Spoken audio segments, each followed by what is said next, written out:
James here from Linode. So we're just at the end of, approaching the end of day 3 of CompTIA, and I've managed to pick up the one and only Dave Sobel. Dave, it's a pleasure to have you with me. So I know you from the Business of Tech podcast. Would you like to give us a quick introduction, maybe tell the Linode audience who you are if they've not come across your YouTube channel in the past? Yeah, sure. So I'm a former MSP, then former channel leader. I was doing community for 2 vendors. And now I host the Business of Tech podcast, a daily news and commentary podcast in audio. You can catch the weekly show on YouTube. I've got bonus content around interviews and deep dives. We're constantly publishing material. You can catch everything you need at businessof.tech.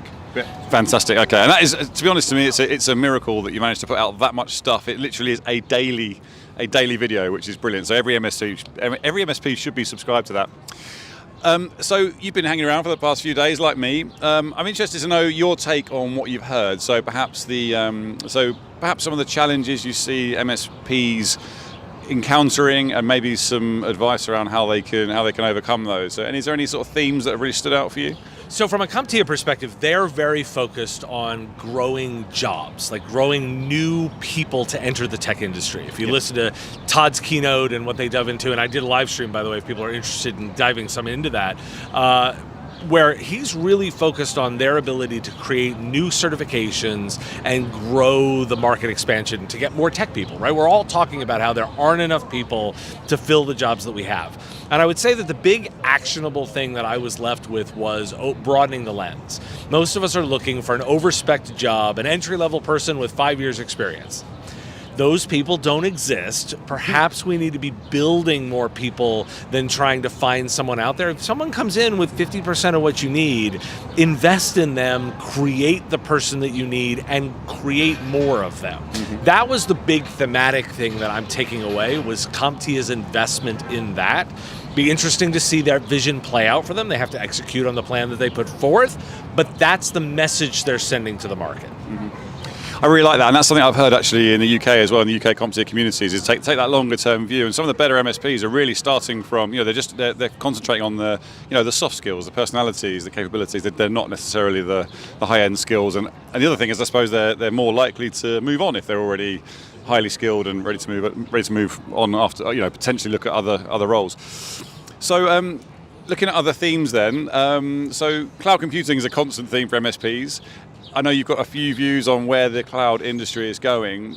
What's your take on how MSPs should be gearing up and how much focus they should be putting on cloud technologies, and if it's a lot, in which areas?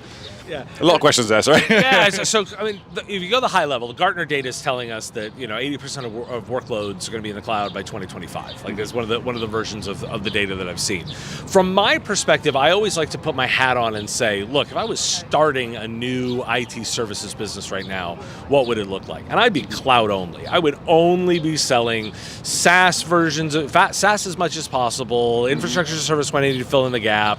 Everything would be deployed out of the cloud. I would minimize my investment in endpoint management and overemphasize managing things in the work layer. And that's going to happen in the cloud. The reason I think about that from a competitive perspective is most of the time I talk to MSPs who've been in business 5 years, 10 years, 20 years, and they have this legacy, let's call it a tech debt, among their customer, right? And they've invested all of this, and they keep saying, well, this is the way we've been doing it, this is the way your customers are. And it's like, okay, great, that got you to today. Mm-hmm. That doesn't necessarily mean that's going to do something tomorrow. And so for me, it's this element of, you've got to think like a cloud native and move your business that way as soon as possible, or else your competitor will. Mm-hmm. If you're a 20-something right now founding an IT services company, does it look anything like one of the legacy businesses that we're talking about right now? You should be worried about that competitor. Yeah, absolutely. That makes total sense. Oh, and what are you seeing? So you mentioned there, if you're a 20-something starting an MSP business, how many of those exist, and what are you seeing in terms of the general sort of makeup of businesses? Are you seeing a lot of consolidation in the market, or what's your read on the MSP space at the moment? So, I mean, it's really interesting. Do I see them here? Not always. Do I see them? Yes, I do. And like when I look at my demographics data and who's viewing content, I can tell they're out there.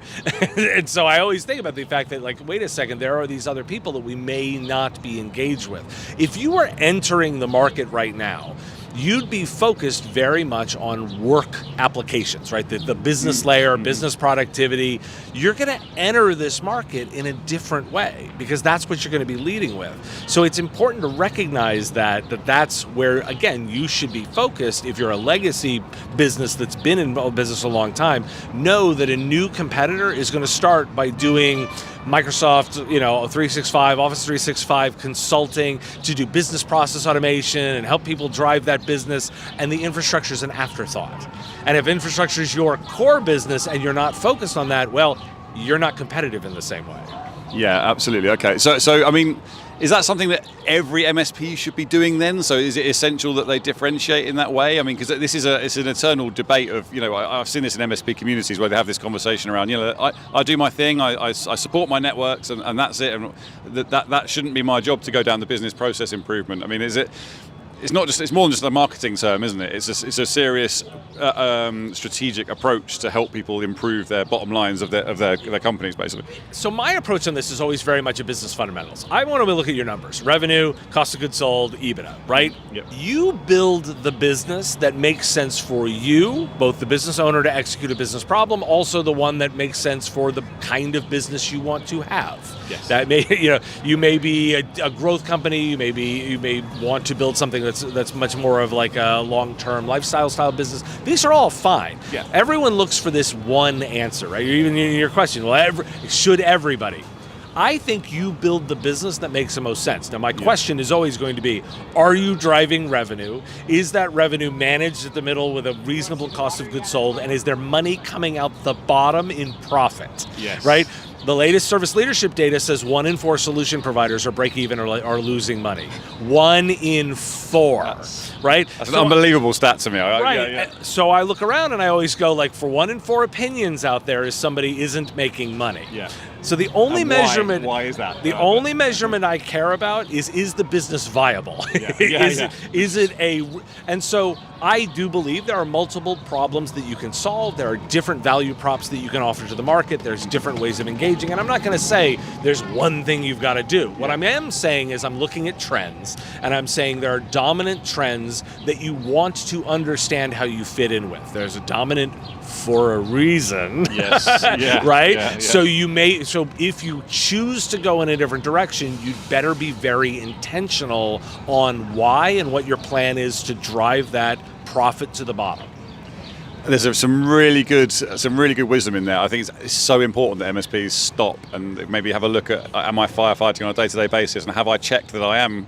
You'd hope that they would be looking and saying, yes, I am profitable or not, but if 1 in 4 isn't, then it's something we need to keep a close eye on, right? Well, as a reminder, many entered this business coming from a technical perspective, right? And I want to completely acknowledge that.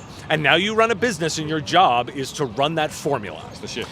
It's the shift, right? Yeah. So your job is to run that formula. If you don't know your numbers, I'm suspicious I know where you fit on that curve.